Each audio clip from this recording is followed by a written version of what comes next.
Kebudayaannya, secara perawatan kebudayaannya. Mereka meskipun teknologi sudah masuk, apalagi sekarang pariwisata dunia, tapi mereka tetap menjaga karakternya. Mereka tetap memakai udennya, mereka tetap dengan sinjangnya, mereka tetap dengan bahasanya. Welcome to Kamar Pergerakan.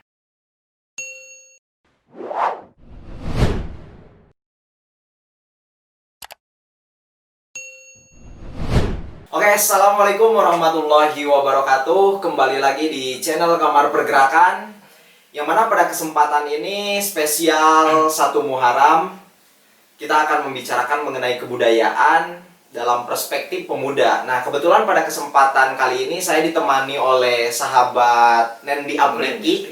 Nendi Apriki ya Kang ya? Nendi Apriki selaku demisioner Ketua IPNU di Purwakarta.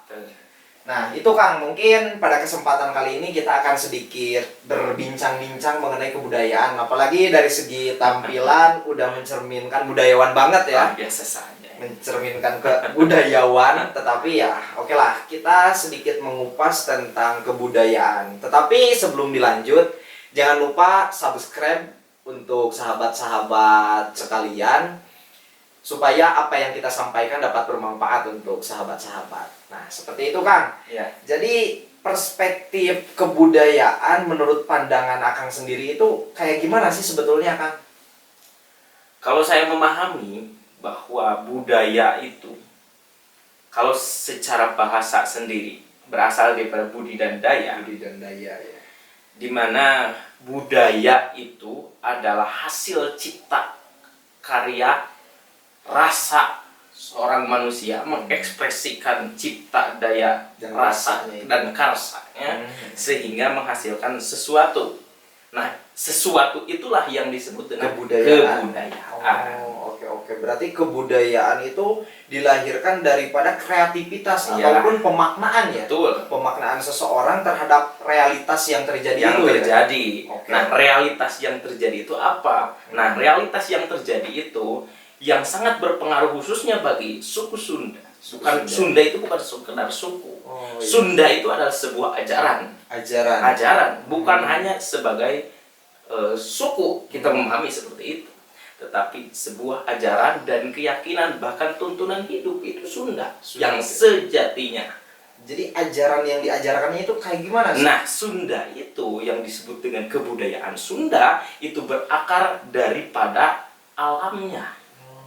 Jadi alam semesta yang disebut dengan makrokosmos atau buana ageng. Iya. Nah, Sunda itu mengekspresikan atau mengejawantahkan alam semesta itu menjadi sebuah kebudayaan. Menjadi sebuah kebudayaan Iya. yang memang pada akhirnya jiwa secara naluriah manusia itu harus menjaga terhadap kebudayaan yang sudah diciptakan itu. Nah, itu makanya tidak bisa dilepaskan antara Sunda dengan lingkungannya. Dengan lingkungan hablum minal alam, nah bahasanya itu ya. Hablum minal alam. Hablum minal alam. Oke, itu sahabat, baru awal aja udah menarik pembahasannya ini tentang kebudayaan, sangat spektakuler lah sahabat Nendi ini. Nah, lanjut Kang. Ya. Ketika tadi berbicara kebudayaan itu sesuatu hal yang diekspresikan oleh manusia hingga melahirkan sebuah kebudayaan. Betul. Nah, hari ini berbicara mengenai kebudayaan itu khususnya di Indonesia gitu. Apalagi bahasan di suku Sunda ya. Saya menyebut suku Sunda itu karena berbicara tentang mayoritas lah obrolannya.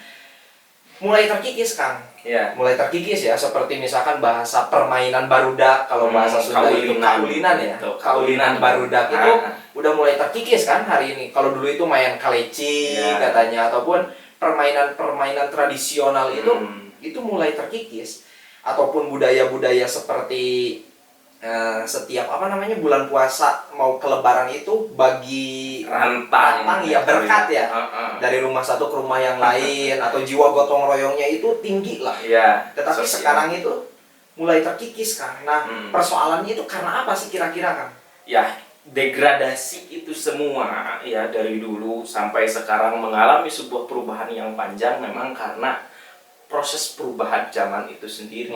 Kenapa terjadi seperti itu? Karena proses globalisasi masuk ke Indonesia, terus media-media saat ini, handphone, internet dan lain sebagainya itu sangat mempengaruhi. Nah, perubahan itu terjadi karena kita tidak kuat dengan diri kita sendiri. Jadi kita tidak merasa percaya diri dengan apa yang kita miliki. Tapi kalau saya ambil satu contoh di Indonesia ini yang masih budayanya sangat kental sekali meskipun dikikis oleh zaman yang sangat modern seperti ini, tapi tetap utuh. Salah satunya adalah Bali. Makanya saya sangat mengagumi orang-orang Bali. Saya ingin menjadikan Sunda itu bisa seperti Bali. Secara perawatan kebudayaannya. Secara perawatan kebudayaannya. Mereka meskipun teknologi sudah masuk, apalagi sekarang pariwisata dunia, tapi mereka tetap menjaga karakternya. Mereka tetap memakai udengnya, mereka tetap dengan sinjangnya, mereka tetap dengan bahasanya, dengan kaulinan dan dengan segala macam ajarannya, tidak pernah berubah. Karena mereka kukuh dengan memiliki prinsip prinsip kalau secara wilayah itu. Nah, kalau saya mengutip bahasa kalau di Purwakarta. Bahasanya. Dulu pernah diangkat oleh salah satu pemimpin Purwakarta. Di mana tah? Itu jargonnya itu Dangiang Galuh Pakuan. Dangiang Galuh Pakuan. Itu merupakan spirit Dangiang Galuh Pakuan itu. Di mana memiliki makna. Dangiang itu artinya kewibawaan. Dangiang Galuh itu asal kata galuh yang artinya hati. Ya. Dangiang Galuh Pakuan. Pakuan itu artinya dipaku. Pakuan itu panceng kuku. Nah, jadi artinya Dangiang Galuh Pakuan itu kewibawaan orang Sunda itu berada pada keteguhan hatinya. Maka kalau orang Sunda teguh hatinya, maka ada budaya asing sebagainya itu tidak akan bisa mempengaruhi kebudayaan aslinya karena dia punya keteguhan hati. Iya. Itu sahabat sungguh menarik ya. Berarti kita itu kan berbicara mengenai kebudayaan itu bukan tentang apa saja yang kita lakukan gitu ya. Bukan itu. Kita juga harus tahu tentang histori ya. Histori kenapa misalkan ini menjadi sebuah kebudayaan di suatu daerah itu perlu menjadi landasan seseorang itu mau atau tidak merawatnya. Ya. Oke. Nah, tadi Akang juga mengatakan tentang kebudayaan salah satu daerah ataupun salah satu wilayah ya di Indonesia, Bali. Itu memegang teguh prinsip untuk merawat kebudayaannya. Meskipun mereka itu menjadi wisata internasional, global di situ semuanya tahu, tetapi mereka bisa merawat dengan bahasa prinsip yang mereka miliki. Nah, kira-kira Kang, yang mempengaruhi terhadap goncangnya kebudayaan itu sendiri itu selain daripada teknologi informasi yang begitu luas ataupun begitu cepat lah hari ini ya perkembangan zaman, ada lagi nggak daripada pemudanya sendiri gitu yang bahasanya melupakan mungkin terhadap kebudayaan yang perlu dirawatnya? Pengaruh apa tah kira-kira? Kalau terhadap gradasi kebudayaan yang terjadi pada khususnya pemuda, pemuda. Kenapa saat ini terkikis? Itu yang pertama, karena ketidakmauan kita untuk mengenal budaya kita sendiri, bahkan tidak tahu sama sekali kebudayaan kita yang saya miliki itu apa. Sehingga ketika seorang pemuda, seorang anak bangsa kehilangan kebudayaan, maka ia akan kehilangan karakternya. Ketika orang kehilangan karakter, dia sudah kehilangan jati diri dia. Ketika sudah kehilangan jati diri, maka ia akan menjadi orang yang tidak memiliki daya tarik. Iya. Orang ingin tahu tentang kita karena kita punya daya tarik. Daya jual. Iya, itu. Kayak berarti salah satunya itu generasi muda hari ini enggan untuk mengenali. Ataupun jangankan untuk mengenalkan kurang untuk mengenali kebudayaannya sendiri. Betul. Apalagi untuk memperkenalkan pada akhirnya. Oke. Tapi saya juga gini Kang, pernah ngobrol beberapa kali dengan orang-orang budayawan gitu ya bahasanya. Jadi kamu itu jangan kaget ketika misalkan generasi muda hari ini itu kurang memperhatikan tentang nilai-nilai Betul. yang memang ada di wilayah atau di lingkungannya sendiri. Hmm. Karena gini, ya ada peribahasa yang memutus ataupun yang menghancurkan daripada pemikiran, daripada kebiasaan pemuda Indonesia itu hari ini, ataupun yang apa ya bahasanya itu yang menghancurkan pemuda hari ini itu salah satunya yaitu putuskan mata rantai sejarah katanya. Betul.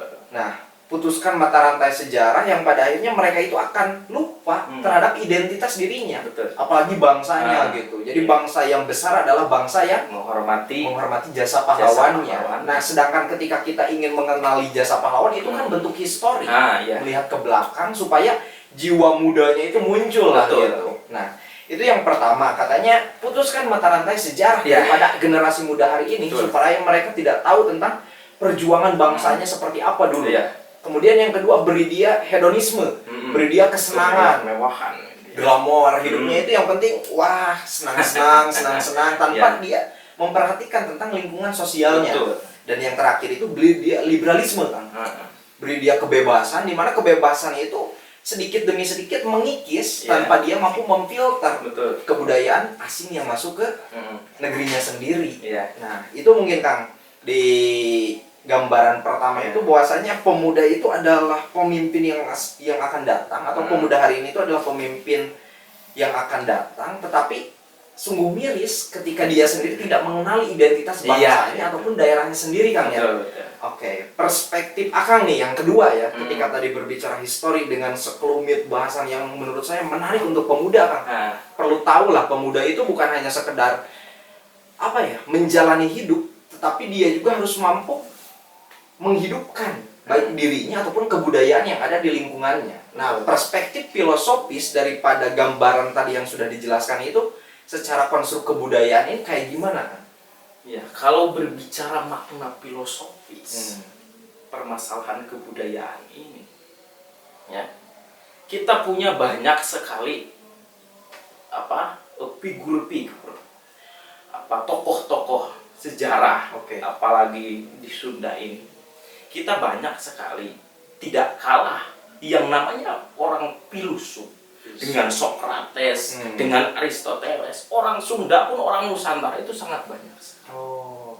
Contoh saya ambil salah satu makna filosofis. Ketika dunia pendidikan menjadikan teori Bloom sebagai teori pendidikan, Akang tahu? Saya kurang tahu Kang. Oh iya.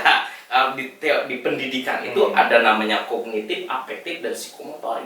Itu teori Bloom. Oh, teori Bloom namanya. Teori Bloom. Saya cuma tahu afektif, kognitif itu, tetapi namanya saya kurang mengetahui Kang. Nah, sebenarnya bangsa Nusantara itu sudah dari dulu punya tentang konsep pendidikan. Apa itu konsep pendidikan yang dibangun oleh leluhur bangsa Nusantara? Ialah filosofi daripada Siliwangi. Iya, kalau di Sunda itu Siliwangi itu salah satunya jadi konsep pendidikan yang disebut dengan Palsafah Siliwangi. Tahu Palsafah Siliwangi? Falsafah Siliwangi. Ya, Palsafah Siliwangi itu silih asah, silih asih, silih asuh. Nah, silih asah, apa itu silih asah? Mengasah kecerdasan berpikir. Itu silih asah. Iya, silih asih mengasihi karakter budi pekertinya. Iya. Itu. Dan yang terakhir silih asuh mengasuh kemampuan atau kompetensi dari seseorang. Makanya kalau teori tadi daripada Bloom, kognitif itu kecerdasan berpikir, afektif itu adalah sikap, dan kognitif itu kemampuan. Apa bedanya dengan filosofi falsafah Siliwangi? Kenapa sekarang lembaga pendidikan mengadopsinya dari luar, tidak pernah mengangkat falsafah Siliwangi? Oke. Itu pembahasan cukup menarik sahabat-sahabat sekalian. Saya juga daripada pembahasan ini sungguh tergugah gitu. Ketika kita mengenali tentang kebudayaan yang kita miliki, ternyata itu sangat luas gitu. Sekali. Nah, begitupun barusan Kang Dendi mengatakan dari mulai filosofi itu bukan hanya yang kita tahu itu Sokrates, Aristoteles, malah kebudayaan sendiri itu lebih luhur, lebih memaknai nilai kemanusiaannya itu betul-betul seperti silih asah, silih asih, silih asuh itu menjunjung tinggi martabat manusia ya kan Iya. ya. Oke, itu mungkin di segmen pertama pada perbincangan yang menarik kali ini tentang kebudayaan, sahabat-sahabat. Bahwasanya tadi makna daripada kebudayaan itu sudah dijelaskan, tentang filosofis kebudayaan yang menjunjung tinggi nilai-nilai luhur manusia. Itu sungguh menarik untuk kita bicarakan. Oke, jangan lupa saksikan di segmen 2 atau part 2 video ini yang akan lebih menarik tentang realitas kebudayaan hari ini. Itu saja mungkin yang bisa disampaikan pada segmen yang pertama. Jangan lupa like, comment, subscribe video ini. Wallahul muwaffiq ila aqwamit thoriq. Wassalamualaikum warahmatullahi wabarakatuh.